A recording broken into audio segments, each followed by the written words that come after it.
क्या तुमने कभी सोचा है कि पुराने कमरों में जादू छुपा हो सकता है? इस अटारी में एक पुरानी घड़ी चुपचाप चलती थी। वो घड़ी एक रहस्य छुपाए हुए थी। उसके अंदर एक सुनहरी चाबी थी और मैंने ये सब अपनी आंखों से देखा है। आगे क्या हुआ जानना है तो चलो मेरे साथ अटारी में और मैं तुम्हें दिखाऊंगा। अटारी एकदम शांत थी, लेकिन कहीं से टिक टिक की आवाज आ रही थी। एक धूल भरी पुरानी घड़ी बिल्कुल अकेली खड़ी थी। मैं धीरे धीरे पास गया और तभी घड़ी का सामने वाला हिस्सा खुद ब खुद खुल गया। अंदर थी एक छोटी सी सुनहरी चाबी जो हल्की रोशनी में चमक रही थी। आगे क्या हुआ आप ये सुनकर हैरान रह जाएंगे। मेरे पंजे में वो चाबी थी और अचानक एक ठंडी हवा चली। घड़ी के पीछे की दीवार चरमराई और फिर कुछ अद्भुत हुआ। एक गुप्त दरवाजा खुला जिसमें नीचे जाने वाली सीढ़ियां थी। वो कहाँ जाती थी? वहाँ क्या छुपा था?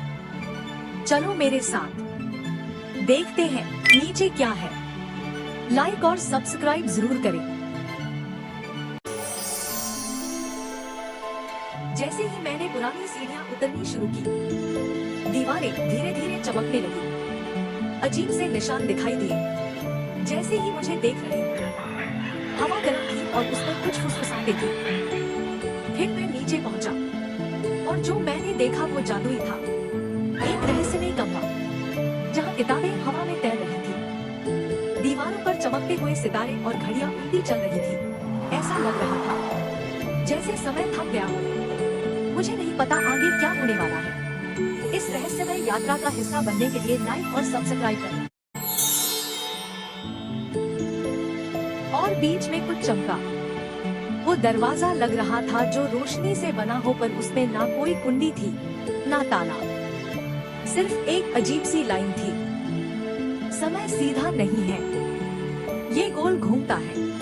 कमरे में गूंज सी होने लगी, जैसे कुछ जाग रहा हो। दीवारों पर बने चिन्ह और भी तेज चमकने लगे और घड़ियां रुक गई। हवा जैसे थम सी गई थी और फिर वो दरवाजा खुद ब खुद खुलने लगा।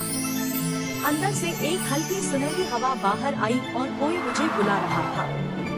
क्या मुझे अंदर जाना चाहिए या हमेशा के लिए लौट जाना चाहिए? अगर तुम होते तो क्या करते? लाइक और सब्सक्राइब करें, क्योंकि जो आगे है वो सब कुछ बदल देगा। मैं उस चमकते दरवाजे के अंदर गया। ऐसा लग रहा था जैसे मैं समय में तैर रहा हूँ। सितारे चमक रहे थे मेरे चारों ओर और फिर मैं धीरे से नीचे उतरा।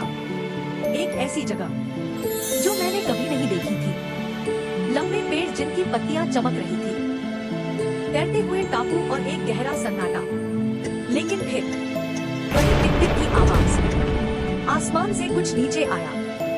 वो भी एक बिल्ली थी, लेकिन बूढ़ी, और वो बिल्कुल मेरे जैसी दिखती थी। उसने मुस्कुराकर कहा, वापसी पर स्वागत है।